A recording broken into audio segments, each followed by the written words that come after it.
देखो, सबसे पहले we were studying dipeptides.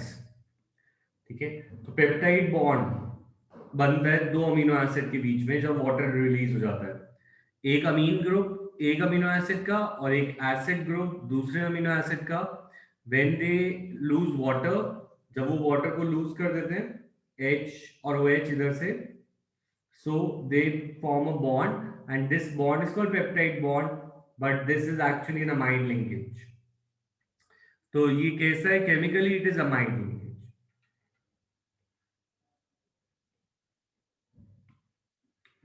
Good morning Tanisha, बताओ क्या डाउट है कि सेकेंडरी अमाइड क्या होता है, ये डाउट है। अमीन्स में हम करेंगे, ठीक है। तो अभी तुम ये समझ लो, हमारा प्राइमरी अमाइड होता है ये CONH2, दिस प्राइमरी अमाइड। और CONH के ऊपर अगर कोई और ग्रुप लग जाए तो ये सेकेंडरी अमाइड है। और CONR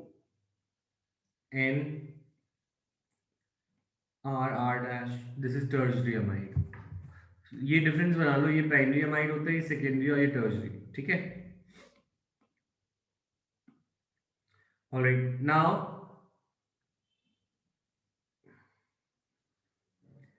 the thing is peptide bond जो होता है उसको याद रखना है कि पेप्टाइड बॉन्ड और पेप्टाइड लिंकेज, इन दो अमीनो एसिड के बीच में जो लिंकेज होती है that is called peptide bond. And peptide bond is a amide bond, amide formed between COH and NH2 group. The reaction between two molecules of similar or different amino acid proceeds through combination of amino acid of one। ठीक है, ये सब तो ठीक है। अगर दो amino acids जुड़े हों तो उसको बोलते हैं डाइपेप्टाइड। ठीक है, ऐसे ही अगर तीन अमीनो एसिड जुड़े हों तो उसको बोलेंगे ट्राइपेप्टाइड। ठीक है, मैंने मिटा दिया।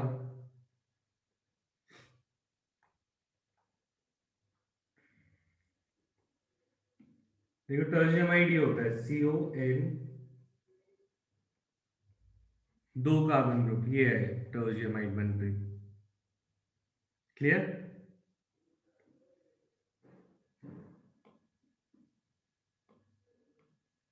अब बात ये आ रही है कि अगर सपोज दो अमीनो एसिड जुड़ते हैं, एक अमीनो एसिड, दूसरा अमीनो एसिड, तीसरा अमीनो एसिड, ऐसे चलता है।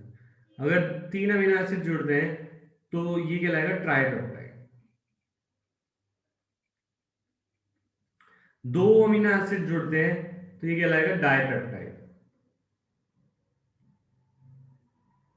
ठीक है, इसी तरीके से अगर चार होंगे तो टेट्रा, और पांच होंगे तो पेंटा, और छह होंगे तो हेक्सा।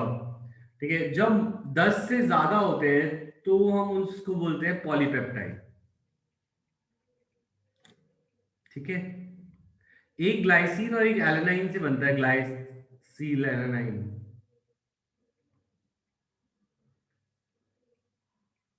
तो अब द थिंग इज ये पॉलीपेप्टाइड क्या है? तो देखो, पॉलीपेप्टाइड है, polypeptide has 100 more than 10 amino acid linked by peptide linkages. अगर 10 से ज्यादा अमीनो एसिड्स पेप्टाइड लिंकेज से जुड़े हुए हैं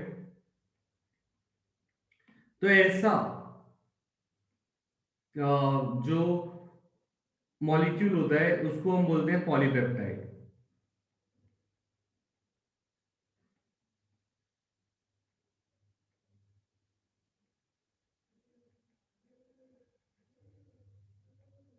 यहां तक बात समझ आई? यस और no?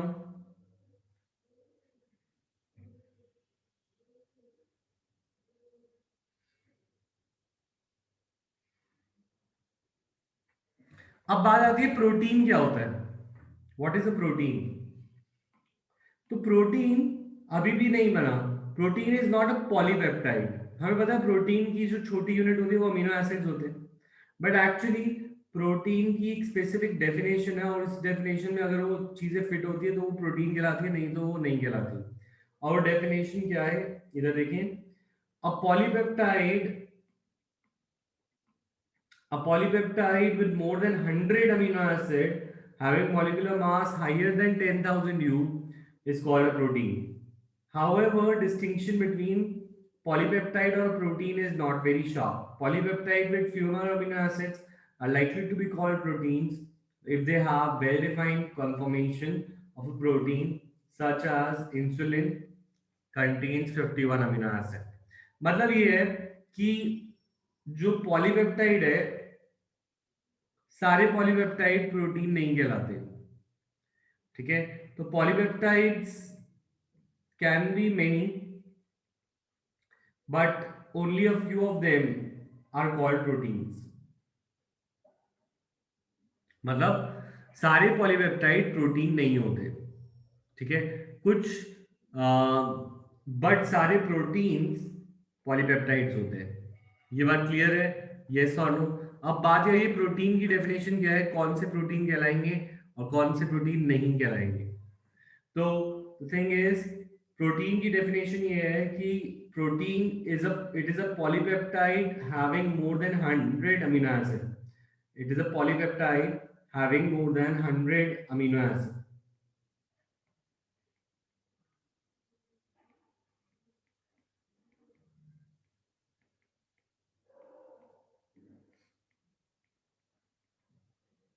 Or and having molecular mass 10,000 U.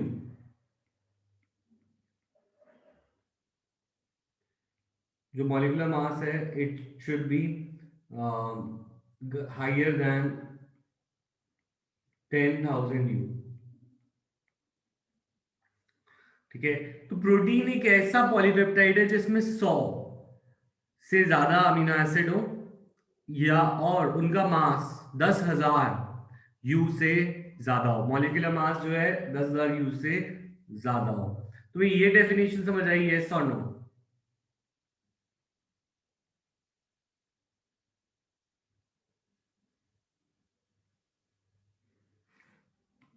बोलो इक्षित, ध्रुव। सर उठा हुआ हूं। क्या चीज? नहीं उठा तो हुआ है, चैट में भी लिखो तभी मैं आगे बढ़ पाता हूँ। कोई कुछ लिखेगा नहीं तो मैं नहीं आगे बढ़ पाऊँ।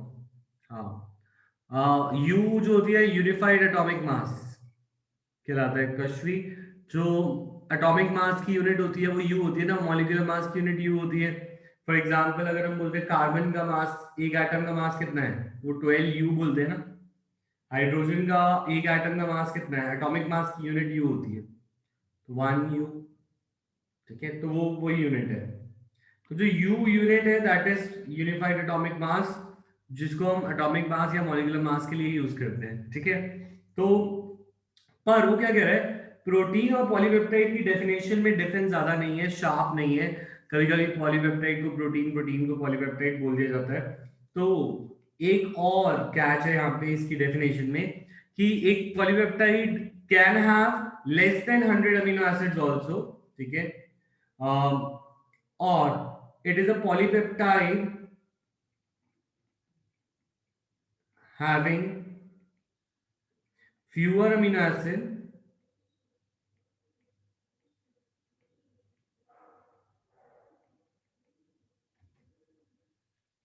and are likely to be called proteins if they have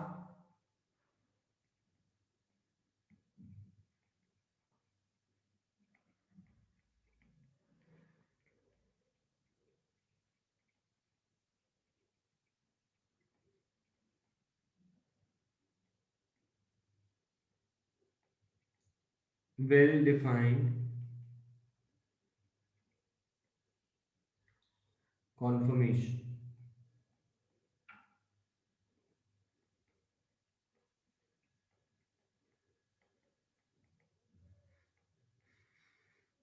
example insulin. हमारी बॉडी में इंसुलिन होता है और इंसुलिन का काम होता है ब्लड शुगर को कंट्रोल करना, ठीक है। और इंसुलिन जो है एक प्रोटीन हार्मोन है, प्रोटीन से बना हार्मोन है। तो इसको प्रोटीन बोला जाता है जबकि इसके अंदर अमीनो एसिड है 51। तो द थिंग इज, पॉलीपेप्टाइड और प्रोटीन की डेफिनेशन में ज्यादा डिस्टिंक्शन नहीं है, ठीक है। तो it has 51 amino acids and mass less than 10,000 U, still it is called a protein. तो प्रोटीन की हमारे पास एक नहीं दो डेफिनेशन को कंसिडर करें तभी बात बनेगी. तो द थिंग इज, या तो किसी पॉलीपेप्टाइड का मास 10,000 यू से ज्यादा और हैविंग 100 अमीनो एसिड हो, और अगर उसके अंदर कम अमीनो एसिड्स भी हैं, if it has fewer amino acids, then उसके लिए कंडीशन है that it must have a well defined conformation. मतलब देखो, प्रोटीन्स की एक फिक्स शेप होती है, फिक्स कॉन्फॉर्मेशन होती है. तो अगर सपोज इंसुलिन की बात करें तो इंसुलिन की शेप कुछ ऐसी है ना. तो the thing is, insulin is having less than, insulin के पास 51 अमीनो एसिड्स हैं, पर फिर भी इसकी एग्जैक्ट शेप जो है, not exact number of amino acid but the exact shape, इसका एक शेप फिक्स्ड है. It has a fixed shape and conformation. Conformation को तुम शेप जैसा समझ सकते हो. It is due to shape of a molecule only. ठीक है, it has a fixed shape and conformation. तो इसके अंदर कहाँ पे बॉन्ड बनने हैं ये पता हो तो ऐसे केस में हम बोल सकते हैं कि ये जो इंसुलिन का मॉलिक्यूल है, it is having 51 amino acid but still it can be called protein because they have a fixed shape and conformation. ठीक है. हाँ, तो तनीषा उससे फर्क थोड़ी पड़ता है, सारे प्रोटीन खराब हो जाते हैं, पर इससे डेफिनेशन ऑफ प्रोटीन में थोड़ी कोई इफेक्ट होता है. अच्छा, तो इज दिस क्लियर कि when we can call a fewer, a polypeptide with fewer amino acid as a protein.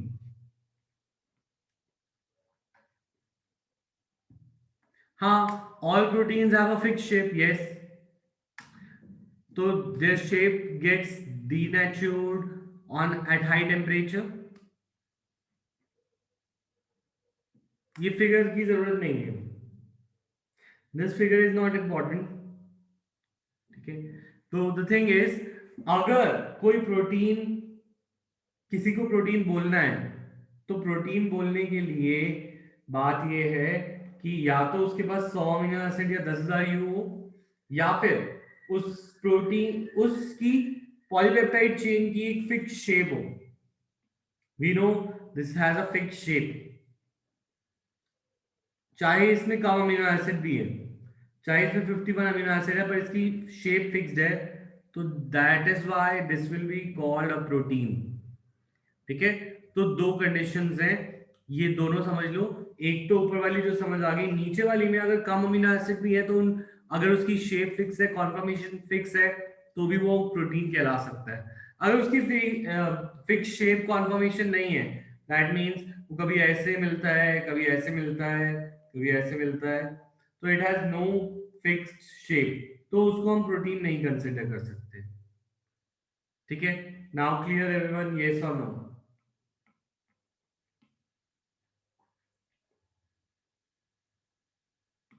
Kashmir clear? Sir हमें पता कैसे चलेगा कि फिक्स शेप कौन सी होगी, मतलब ये हमें गिवन होगा क्या? हाँ, तुम्हें तो कोई आइडेंटिफाई करने को दे ही नहीं रहे यहाँ पे, तो तुम्हें बताएंगे कि ये प्रोटीन है, और ये इंसुलिन जो था इसके पास कम अमीनो एसिड थे, फिर भी ये प्रोटीन है. तो तुम्हें थोड़ी कोई प्रोटीन दिखाएगा, माइक्रोस्कोप तो है नहीं हमारे पास, है ना, ना कोई ऐसी इमेजेस हैं, तो you don't have to worry about it, तुम्हें बस डेफिनेशन को ही लर्न करना है. Okay sir. अच्छा, नेक्स्ट, अब प्रोटीन की क्लासिफिकेशन की बात करें, तो protein can be classified on the basis of their molecular shape.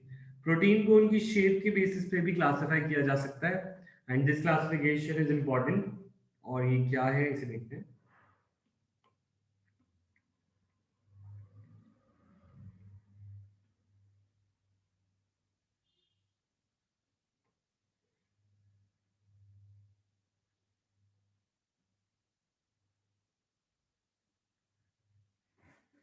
देखो,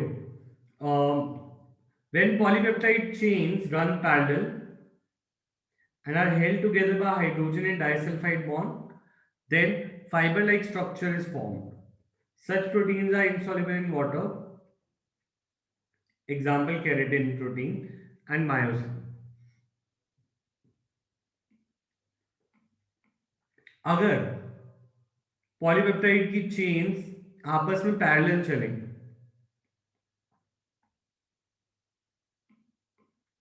तुमने केराटिन ट्रीटमेंट, केराटिन शैम्पूज की एड में सुना होगा।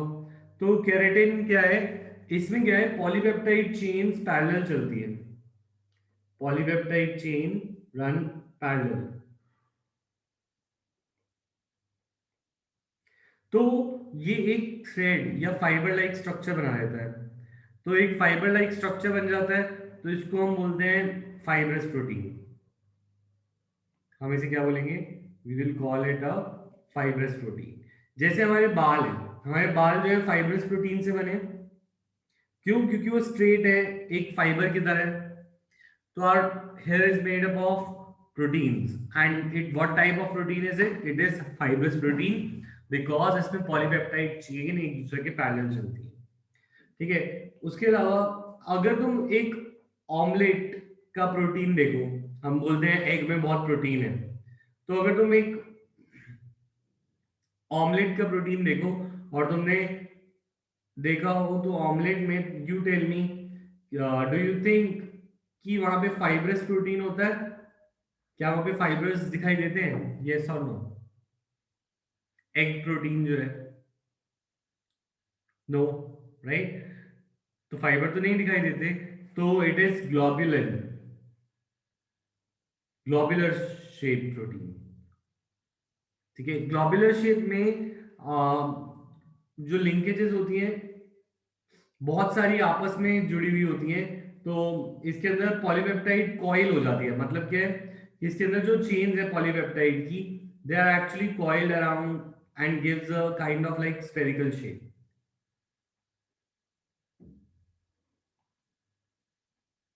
So there are two types of protein, that is globular protein and fibrous protein.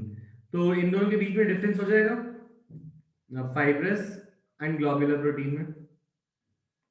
Fibrous protein में, हाँ बोलो। Sir आपने बोला कि ग्लोबुलर में मतलब हमें प्रोटीन्स नहीं दिखते। प्रोटीन्स तो दिखते हैं, फाइबर्स, फाइबर्स मतलब धागे टाइप, अच्छा, है ना। अच्छा, अब जो फाइब्रस प्रोटीन है, it is made by polypeptide running parallel. मैं शॉर्ट में लिख रहा हूं, तुम इसे अच्छे से डिटेल में लिखोगे, ठीक है। एंड इसके अंदर पॉलीपेप्टाइड कॉइल अराउंड, ठीक है। It gives it a linear thread like structure,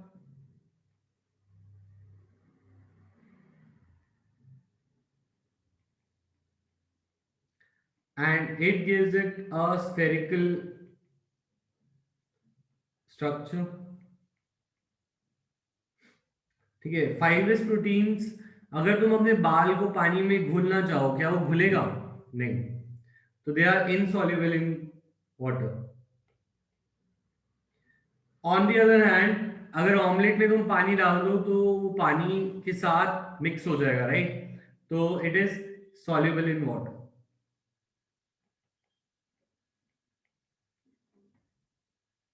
ठीक है। Then example of fibrous protein is keratin, हमारी बालों का प्रोटीन केराटिन, और हमारी मसल का प्रोटीन मायोसिन। और ग्लोबुलर प्रोटीन का एग्जाम्पल है एल्ब्यूमिन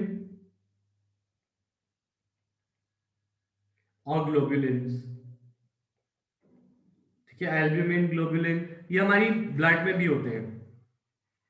ठीक है। They can be made up of same amino acids but shape is difference. ठीक है। तो अमीनो एसिड तो हमारे वही होते हैं, we have total 21 amino acid. वो अमीनो एसिड सारे के सारे प्रोटीन इन्हीं अमीनो एसिड से बने होते हैं, चाहे वो ग्लोबुलर हो या फाइब्रस हो। इन 21 का अरेंजमेंट हो। ठीक है, क्लियर तनीषा? इक्षित, एग वाला मैं ये कह रहा था, एग वाला जो प्रोटीन है वो स्फेरिकल इन शेप है ना, तो उसके अंदर जो पॉलीपेप्टाइड की चेन होती है वो कॉइल हो जाती है, कॉइल होकर उसे स्फेरिकल शेप देती है, ठीक है, और पानी में डिसॉल्व हो जाता है, सॉल्युबल होता है, ठीक है। नाउ अब बात आ रही है, हम प्रोटीन के स्ट्रक्चर को डिफरेंस फिर से डिफरेंट दिखा 4 दो, लेवल्स पे भी पढ़ सकते हैं, हम बोलो। पर वो डिफरेंस दिखा दो, बस लास्ट पॉइंट लिखना था। रुक जाओ,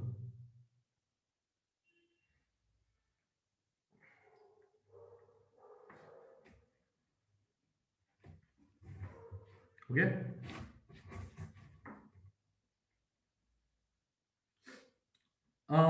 तरीका डिपेंड करता है, वैसे तो यूजुअली मिक्सचर होता है, अलग अलग कॉम्बिनेशन में होता है।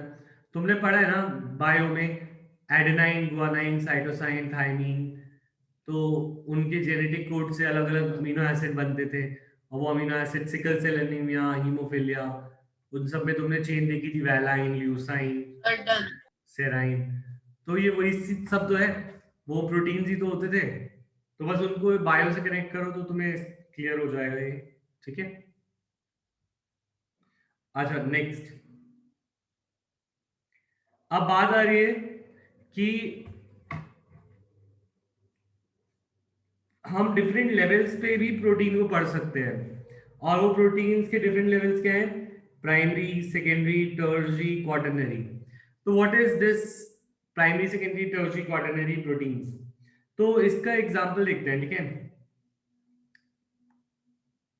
So look at this, this is a protein, suppose this is a protein,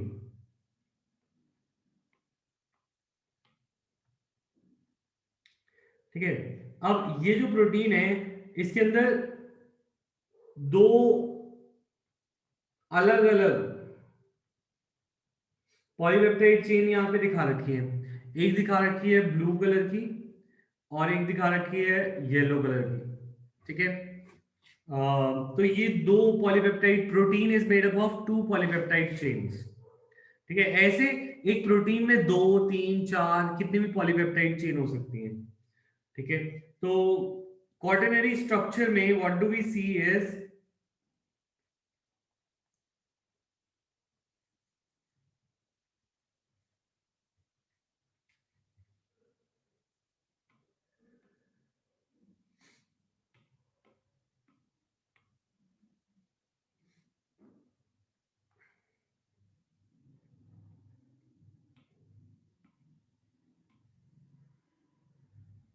तो देखो देखो quaternary structure is made up of two और मोर पॉलीपेप्टाइड चेन, दो या दो से ज्यादा पॉलीपेप्टाइड चेन से बना होता है क्वाटरनरी स्ट्रक्चर। और इन क्वाटरनरी स्ट्रक्चर्स की यूनिट्स को हम बोलते हैं सब यूनिट्स, वी कॉल देम सब यूनिट्स। तो यू कैन सी यहाँ पे जो प्रोटीन दिखा रखा है, यहाँ पे दो चेन दिख रही है, एक ब्लू और एक येलो। तो ये दो सब यूनिट्स का अपना आपस में अरेंजमेंट कैसा है, उसको बोलते हैं क्वाटरनरी स्ट्रक्चर। ये प्रोटीन, ये पॉलीपेप्टाइड की सब यूनिट इस सब यूनिट से कैसे अटैच्ड है, कहां पे बॉन्डिंग हो रही है, इसको हम बोलते हैं क्वाटरनरी स्ट्रक्चर। ये पूरा मॉलिक्यूल एक प्रोटीन है, और इस प्रोटीन के अंदर देयर आर टू चेन्स, और वो चेन्स का आपस में अरेंजमेंट देख रहे हैं, तो this is called quaternary structure. तो क्वाटरनरी स्ट्रक्चर क्लियर है, यस और नो?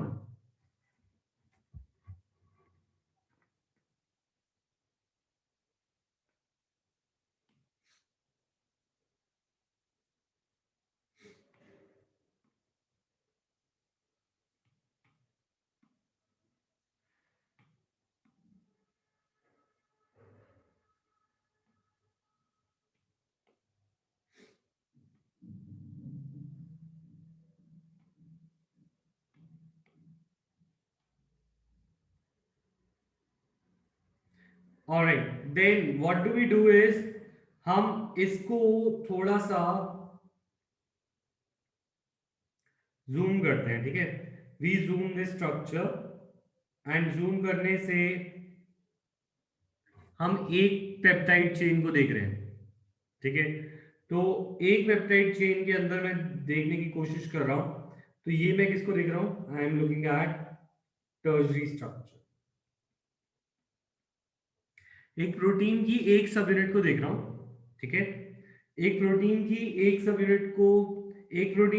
यूनिट को देखना है, and this is called tertiary structure. इसकी डेफिनेशन क्या होगी, इसको भी देख लेते हैं।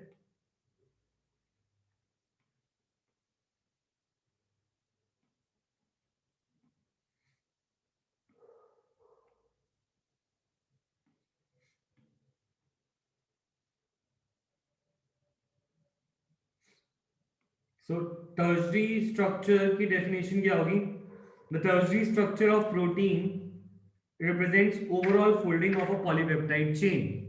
यानी एक पॉलीपेप्टाइड चेन, जैसे यहाँ पे मैंने येलो और ब्लू में से एक ब्लू वाली चेन को ले लिया, तो इस ब्लू वाली चेन को का ओवरऑल फोल्डिंग देख रहा हूं कि ओवरऑल कैसे फोल्डेड है, तो इसको बोलते हैं टर्शरी स्ट्रक्चर, ठीक है। तो जो टर्शरी स्ट्रक्चर है, इस टर्शरी स्ट्रक्चर में या तो चेन हमें फाइबर्स की फॉर्म में देख सकती है, फाइबरस, या फिर चेन हमें ग्लोबुलर की फॉर्म में दिख सकती है, ग्लोबुलर, ठीक है।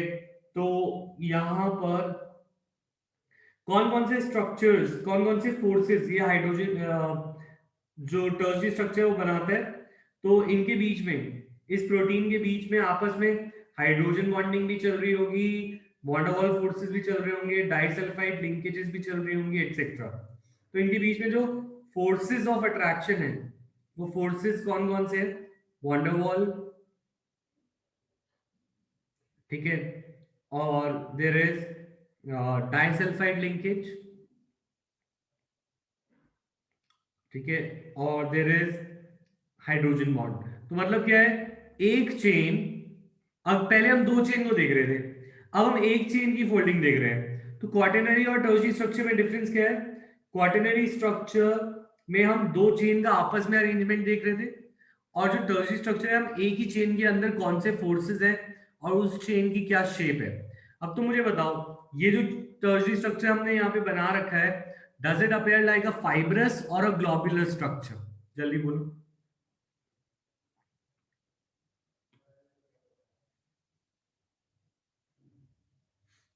It appears like a globular structure. क्यों, क्योंकि इसमें कॉइलिंग है, कॉइलिंग मतलब मुड़ना, फाइब्रस में मुड़ना नहीं होता था, फाइब्रस में सीधा सीधा चलती थी chain, right. So this is a globular structure. Clear, yes और नो? और टर्शरी स्ट्रक्चर क्लियर, यस और नो?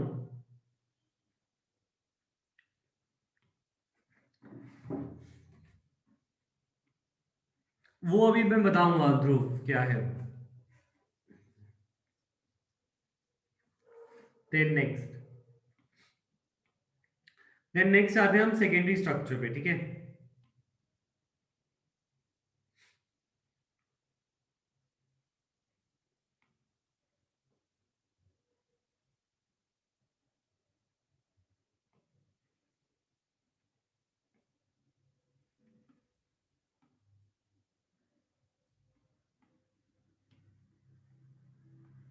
तो अब अगर हम आगे बात करें,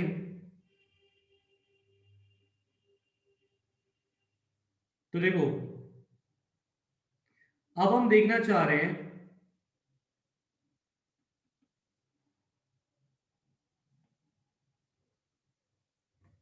अब हम देखना चाह रहे हैं कि इस पॉलीपेप्टाइड चेन के अंदर कैसे फोल्डिंग है, ठीक है। इस पॉलीपेप्टाइड चेन के अंदर कैसी फोल्डिंग है, क्या ये हेलिक्स के फॉर्म में है, is it in the form of helix,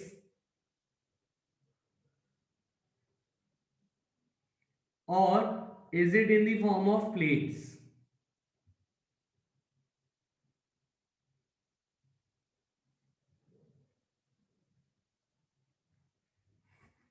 तो there are two types of secondary structure. Secondary structure दो टाइप का होता है, या तो एक पॉलीपेप्टाइड चेन के अंदर अगर हम देखें, या तो अल्फा हेलिक्स बनता है, या फिर उसे बोलते हैं बीटा प्लेटेड फॉर्म। मतलब अब हम सेकेंडरी स्ट्रक्चर में और अंदर जूम कर रहे हैं, प्रोटीन के और अंदर जूम कर रहे हैं, तो अल्फा हेलिक्स या बीटा प्लेटेड। फॉर एग्जांपल इस पॉलीपेप्टाइड चेन के अंदर हमने देखा तो there is alpha helix, helix की फॉर्म है। ये हेलिक्स कैसे बना हुआ है ये इन्होंने दिखा रखा है। यहाँ पे अलग अलग एटम्स हैं, फॉर एग्जांपल नाइट्रोजन को अलग दिखा रखा है, कार्बन को ब्लू दिखा रखा है, ठीक है, और ऐसे ही ऑक्सीजन को भी ग्रीन दिखा रखा है। तो ये चीजें कैसे स्ट्रक्चर बना हुआ है ये हम बहुत कॉम्प्लेक्स है, ये हमें नहीं जानना, पर हमें ये देखना है कि जो प्रोटीन के अंदर है there can be two type of structures polypeptide chain के अंदर। इसकी डेफिनेशन देखते हैं सेकेंडरी स्ट्रक्चर की।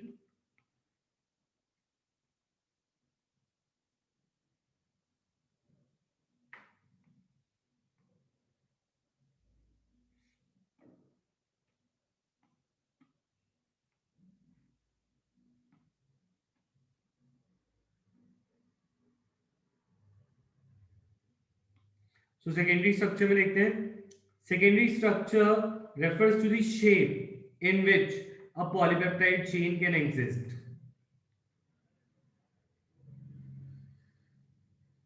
They are found to exist in two different types of structure, alpha helix and beta plated. और ये structures कैसे बनते हैं?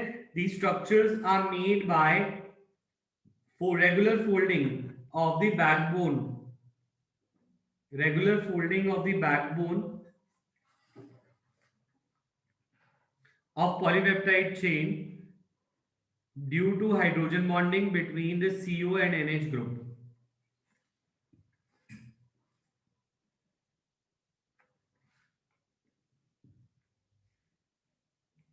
तो बात आ रही है how are secondary structures form. तो सेकेंडरी स्ट्रक्चर कैसे बनते हैं? तो इसका आंसर होगा it is form by hydrogen bonding between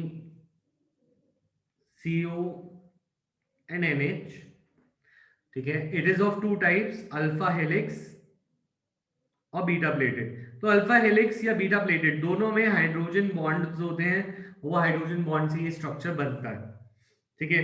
तो alpha helix is the most common वे, ठीक है, और इसके अंदर वो ट्विस्ट किया जाता है इनटू राइट हैंडेड स्क्रू, जो ट्विस्टिंग करके उसको राइट हैंडेड स्क्रू की शेप दी जाती है। It's like this, this is more common alpha helix, ठीक है। और बीटा प्लेटेड स्ट्रक्चर जो होता है इसके अंदर जो पेप्टाइड चेन है वो इतना स्ट्रेच हो चुकी होती है कि उसके अंदर प्लेट्स बन जाती हैं, तो that is why it is called beta pleated structure. तो इसके अंदर जो चेन है वो इतनी स्ट्रेच हो जाती है कि it appears like a pleated structure. इसका एग्जांपल भी दिखाते हैं, रुको, बुक में बना रखा है। So you can see this is a plated structure, ठीक है। Now this is the example of plated structure. You can see there is so much stretching यहाँ पे। अब बात ये आ रही है क्या हमें ये सब बनाना है? No, this is not possible to learn. ये बस तुम्हें एग्जाम्पल दिया गया है, not to learn, इसको लर्न नहीं करना। तुम्हें बस ये पता होना चाहिए कि सेकेंडरी स्ट्रक्चर दो तरह का होता है, अल्फा एंड बीटा, ठीक है। तो ये हो गया हमारा सेकेंडरी स्ट्रक्चर। अब सेकेंडरी स्ट्रक्चर के अंदर जाते हैं। अच्छा, बैकबोन ऑफ पॉलीपेप्टाइड चेन की जो बात करी गई है वो पेप्टाइड बॉन्ड्स की बात करी जा रही है। पेप्टाइड बॉन्ड यानी CONH वाला, this is the backbone of protein, peptide linkage,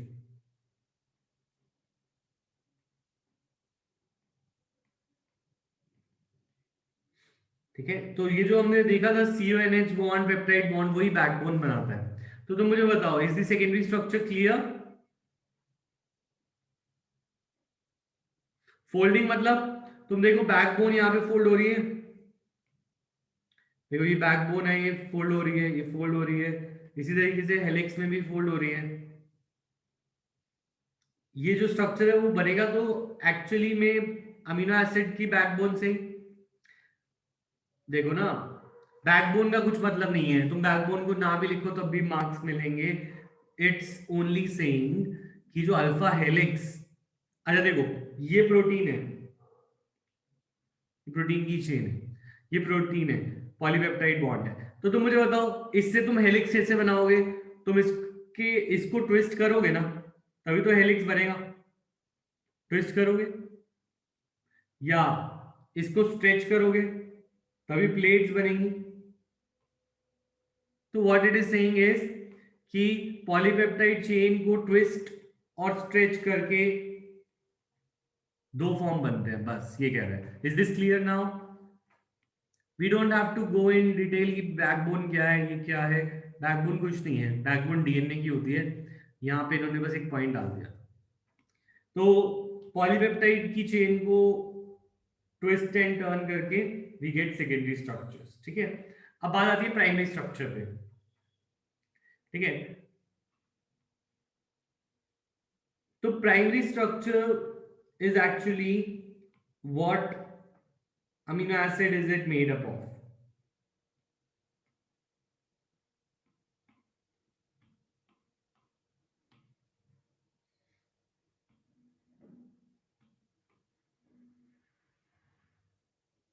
So primary structure क्या होता है? प्राइमरी स्ट्रक्चर होता है कि बनाएं ये कौन कौन से अमीनो एसिड कैसे अटैच्ड है। तो this is one amino acid, suppose this is glycine, then there is alanine, then there is suppose valine. तो अमीनो एसिड्स कैसे अटैच्ड है, ग्लाइसिन, वैलेनाइन, एलेनाइन। तो ये जो है it is more concern with the sequence of amino acid कि amino acid का sequence क्या है, ग्लाइसिन के बाद कौन सा है, वैलाइन के बाद कौन सा है, ल्यूसाइन के बाद कौन सा है। तो this is called primary structure.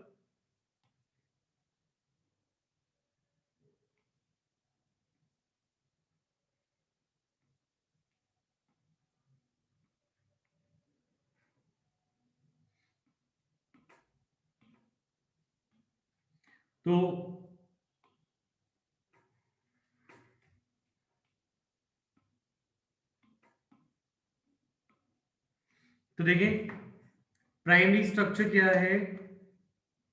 Primary structure is the sequence of specific sequence of amino acids and the sequence of amino acid is called the primary structure of the protein। तो इस सब को लर्न करने का तरीका क्या है? Sequence तो बात की बात है। देखो इसको याद करने का तरीका ये है कि पहले अगर हम देख रहे हैं कि कितनी चेन आपस में अरेंज्ड है, तो हम देख रहे हैं उसका क्वाटरनरी स्ट्रक्चर। अब अगर मैं एक चेन को देखूं, एक चेन पे ध्यान दूं, बस एक चेन की फोल्डिंग देखूं, तो मैं देख रहा हूं उसका टर्शरी स्ट्रक्चर। अगर मैं एक चेन के अंदर उसकी शेप और ट्विस्टिंग पे ध्यान दूं कि ये अल्फा हेलिक्स की फॉर्म में अरेंज्ड है या प्लेटेड की फॉर्म में अरेंज्ड है, तो this is my secondary structure. और अगर मैं इससे भी अंदर जूम कर दूं और मैं ध्यान दूं कि इसके अंदर अमीनो एसिड कैसे अटैच्ड है, कौन सा अमीनो एसिड आखिर में it is made up of a sequence of amino acid. तो in the end the sequence of amino acid is the primary structure. तो इनकी डेफिनेशन लर्न करनी है। Is this clear? यस और नो? सबको present भी लिखना है और क्लियर भी। टर्शरी में वो दो शेप में हो सकती है, एक शेप या तो वो ग्लोब्यूलर हो सकता है या फाइब्रस।